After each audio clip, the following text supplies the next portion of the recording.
Welcome to SS Inter College Kanakpur Prayagraj. Students, I have presented to teach you online classes. Last classes I taught about laburnum top. There are three stanzas. तीन stanza है laburnum top में, जिसमें मैं first stanza जो है आपको full पढ़ाया था, सेकंड स्टंजा में केवल आधा ही पढ़ाया था। इसके बाद सेकंड स्टंजा और थर्ड स्टंजा है, जिसमें लेबरनम टॉप के राइटर हैं कौन? लेबरनम टॉप के राइटर हैं टेड हूज कहेंगे या Edward James. Edward James poet का नाम है, कवि का नाम है। स्टूडेंट, इसमें लेबरनम टॉप अर्थात कह रहे हैं कि लेबरनम टॉप जो चोटी है, शिखर है, या लेबरनम टॉप क्या है? अमलतास वृक्ष। अमलतास वृक्ष की जो चोटी है उसके बाद विषय में बताया गया है कि पूर्ण रूप से शांत है और उसी पे एक सोन चिड़िया है। सोन चिड़िया क्या करती है? बड़े शांति से अपने गीतों को माने चर्प करती, चहचहाती है, बोलती है, गीतों को गाती है, और उसके पूरा परिवार शांत रूप से उसका सुनता है, उसके कार्यों को देखभाल करता है और सब उसमें उसके कार्यों में सहयोग करते हैं। इसलिए यहाँ पे लिखे हुए हैं कि the whole tree trembles and thrills, it is the engine of her family. The whole tree, संपूर्ण वृक्ष, लेबरनम टॉप। लेबरनम टॉप अर्थात कर अमलतास वृक्ष की चोटी पर सोन चिड़िया बैठी है, तो उसी के लिए बता रहे हैं कि द होल ट्री ट्रेम्बल्स, संपूर्ण पेड़ क्या करता है? ट्रेम्बल करता है। और ट्रेम्बल मीन्स स्टूडेंट क्या होता है? कांपना। क्या होता है? कांपना, कांपता है। एंड थ्रिल्स, और थ्रिल्स करता है। और थ्रिल्स मीन्स स्टूडेंट क्या होता है? रोमांचित करना, अर्थात रोमांच भरता है। The whole tree trembles and thrills, रोमांचित होता है। It is the engine of our family, और इट का मतलब कर रहे हैं कि यह जो वृक्ष है इज द इंजिन है ऑफ अवर फैमिली, अर्थात उसके परिवार का। फैमिली मीन्स परिवार, सदस्य। इंजिन मीन्स होता है अर्थात एक प्रकार से चालक, अर्थात चलाने वाला। तो it is the engine of our family. Sea strokes is full then floods out to branches इंट। सी स्ट्रोक, स्ट्रोक मीन्स होता है प्रहार करना। इट फुल, पूर्ण रूप से, देन माने तब, फ्लड्स आउट, तेजी से उड़ जाती है। जब प्रहार करती है तो वह करे बड़े तेजी से उड़ जाती है टू ब्रांच एंड। और ब्रांच मीन्स स्टूडेंट क्या होता है? शाखा। एक शाखा दूसरे शाखा के किनारे एकदम अंत तक, क्योंकि यहाँ पे लिखा है कि टू अ ब्रांच एंड, अर्थात दूसरी ओर चले जाना, उड़कर दूसरी ओर चली जाती है। कौन चढ़ी चली जाती है? वह जो सोन चिड़िया है। और सोविंग हर बैरेड फेस, सोविंग मीन्स होता है स्टूडेंट दिखाना, हर बैरेड फेस अर्थात शाखाओं पत्तियों से ढका हुआ जो उसका मुखौटा है। तो सोविंग हर बैरेड फेस, अर्थात कर पत्तियों और शाखाओं से जो ढका हुआ अर्थात उसका मुखौटा है। आइडेंटिटी मास्क, और जो कर रहे पहचान के लिए मुखौटा जैसा होता है। इस प्रकार से माने कर उड़ करके एक छोर से दूसरे छोर पे चली जाती है। तो यही कह रहे हैं कि चिड़िया के बच्चों को पहचानने, पंखों के फड़फड़ाने और शोर करने के रूप में एक मशीन जैसी आवाज शुरू हो जाती है और पूरा पेड़ ही झूम उठता है। फिर क्या होता है? और रोमांचित हो जाता है। वह अपने परिवार की चालक है, वह उसे पूरी तरह भर देती है। तब पुनः फुदक कर बाहर निकलकर एक टहनी के छोर पर बैठ जाती है। सोन चिड़िया के लिए बता रहे हैं कि एक टहनी पर जाकर के एक छोर पर सिट कर लेती है, वहीं जाकर बैठ जाती है और टहनियों पत्तियों में आच्छादित अपने चेहरे को प्रकट करती है और उसको वास्तविक, यही उसका वास्तविक पहचान बन जाता है। वह उसको प्रकट करती है, इसीलिए कह रहे हैं आइडेंटिटी शो करते हैं। आइडेंटिटी का मतलब होता है पहचान करना, और शो माने दिखाना। इसलिए यहाँ पे लिखे हैं कि आइडेंटिटी मास्क अर्थात अपने मुखौटों को माने दिखाकर प्रकट करती है। स्टंजा थर्ड है, then with eerie delicate whistle chirp whispering she launches away towards infinite. Then, तब, with eerie, eerie means student होता है विचित्र, पैकुलियर, इरी मीन्स क्या होता है विचित्र, तब कह रहे हैं विचित्रता से, डेलिकेट कोमल मुलायम निपुण, मैच्योरिटी समझ में आती है कि विसिल चर्प, विसिल माने होता है सीटी बजाना, बजाती है, चर्प कैसे चहचहा करके, और विस्परिंग माने कर रहे हैं कोमल ध्वनि में, जो लिखा हुआ है चर्प मीन्स चहचहाना और विस्परिंग का मतलब कोमल ध्वनि में, और विसिल मीन्स सीटी बजाना अर्थात करे कोमल ध्वनि में सीटियों जैसी आवाज को मारते हैं, जैसे सीटी जैसे तेज आवाज, बड़े कह रहे हैं कि थ्रिल रोमांचित आवाज है।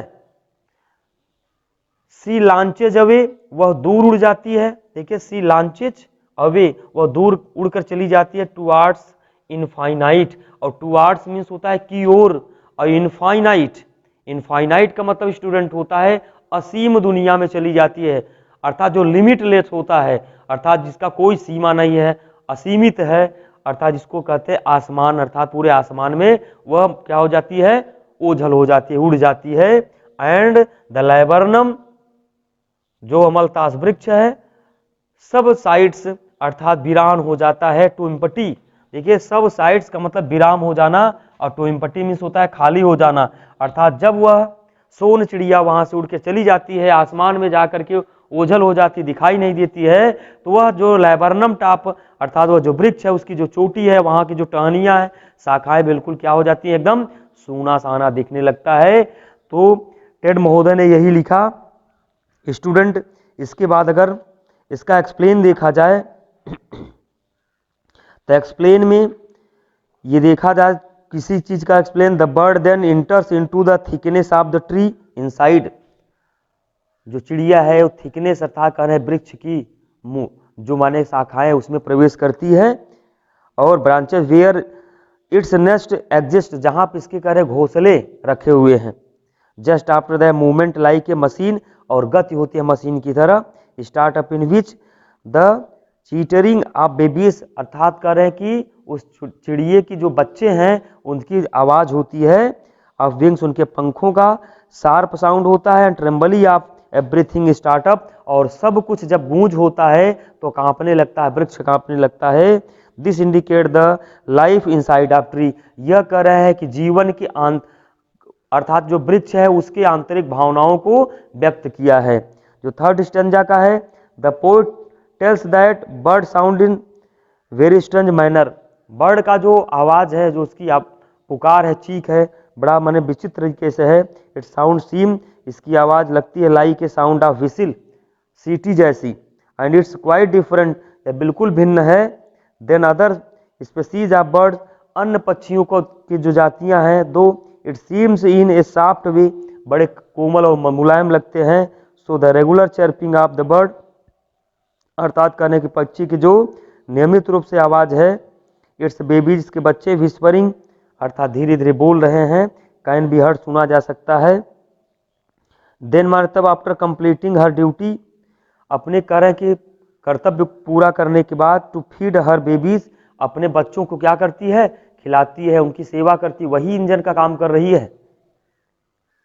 और the birds takes flight towards the infinite, उसके बाद कह रहे हैं कि जो बर्ड्स जो सोन पक्षी है वह आसमान में उड़ जाती है, असीमित रूप से अननोन डायरेक्शन, और उस दिशा में जाती है जिस डायरेक्शन को हम जानते नहीं, अननोन है, वह अज्ञात है, अननोन डायरेक्शन में जाती है, to arrange the food for her babies, और अपने बच्चों के लिए भोजन को अरेंज करती है, अरेंज मीन्स होता है व्यवस्था करना, इकट्ठा करना। एट लास्ट अंत में द लैबरनम रिमेन्स क्वाइट, अंत में लैबरनम जो अमलतास वृक्ष है बिल्कुल एकदम शांत होता है, एंड मोशनलेस हो जाता है। मोशन माने गति होता है स्टूडेंट, और मोशनलेस का मतलब गतिहीन हो जाता है, अर्थात जिसमें कोई गति न हो, एकदम स्थिर हो जाता है, एकदम शांत हो जाता है। और एज इट वाज एम्प्टी, और जैसा कि इसमें कहा है कि यह बिल्कुल पूर्ण रूप से खाली हो जाता है। स्टूडेंट ये जो आपका लेसन था ये समाप्त होता है। इस पर अगर कोई क्वेश्चन किया जाए, क्योंकि क्वेश्चन भी आता है कि what laburnum is called in your language, अपनी भाषा में आप लैबरनम को क्या कहेंगे, in our language, Hindi language में कहेंगे, हम हिंदी भाषा में कहेंगे कि the laburnum is called amaltas tree, laburnum को हम क्या बोलेंगे? अमलतास ट्री बोलेंगे। Which local bird is like the goldfinch? कौन सा कह रहे हैं कि लोकल बर्ड है, स्थानीय पक्षी है, जो गोल्ड फिंच अर्थात सोन चिड़ी की सब तरह समझ में आती है? तो लोकल बर्ड इंडियन लुटिनो है। भारतीय जो लुटिनो माने पक्षी है, वो उसके समान similar to the goldfinch के समान दिखती है। What do you notice about the beginning and the ending of the poem? Question है कि व्हाट डू यू नोटिस, आपको क्या सूचना मिलती है, आपको क्या जानकारी मिलती है अबाउट द बिगिनिंग, अर्थात जब करें पोयम का बिगिनिंग होता है, जब पोयम की शुरुआत होती है, और इसका जब एंड से होता है, इसलिए करें the ending of the poem, और कविता के अंत में क्या होता है? तो बता रहे हैं कि इन द बिगिनिंग प्रारंभ में, and the ending of the poem और कविता के अंत में, वी नोटिस दैट हमें सूचना मिलता है कि लैबरनम ट्री सीम्ड, लैबरनम ट्री, लैबरनम जो वृक्ष है, कह रहे हैं कि सीम्ड लाइक अर्थात एकदम शांत भी दिखाई देता है, विदाउट एनी मोशन, बिना गति का, इट रिमेन सेम, उसी प्रकार से कह रहे हैं कि सेम वैसे ही लगता है, एकदम शांत, एकदम बिल्कुल कोई माने शोरगुल नहीं है। To what is the bird's movement compared? Next question किया गया कि to what is the bird's movement, अर्थात उस पक्षी का मूवमेंट क्या है, उसके गत कंपेयर किससे किया, तुलना किया गया है। What is the basis for the comparison, और तुलना का इसका आधार क्या है? तो birds gold Finch is movement, इसको जब इसका जो गति है compared with the lizard movement. Lizard means student क्या होता है? लेजार्ड मीन्स होता है छिपकली, अर्थात कह रहे छिपकली से इसका कंपेयर किया गया है। और the basis for the comparison is suddenness and abruptness, अर्थात सडनेस माने होता है अचानक, एब्रप्टनेस का मतलब होता है अचानक, अर्थात अचानक तुरंत माने चल देती है। In both the bird and the lizard, क्योंकि पक्षी ऐसी है, ऐसा माने छिपकली भी करती है। दिस इज द सिमिलरिटी, यह इसमें समानता को दिखाया गया है स्टूडेंट। तो इस प्रकार से आपका ये लेसन समाप्त होता है, लेसन सेकंड जो पोयम था। अब इसके बाद आप लोग इस पर अपने बुक में जब देखेंगे, जो आपने नई बुक खरीदा होगा, इस बुक को देखेंगे, उस पर एक्सरसाइज करेंगे और क्वेश्चन आंसर को भी बनाएंगे। बाकी जो भी समस्या होगी मुझसे आप माने कहा शेयर कर सकते हैं। Thanks for it.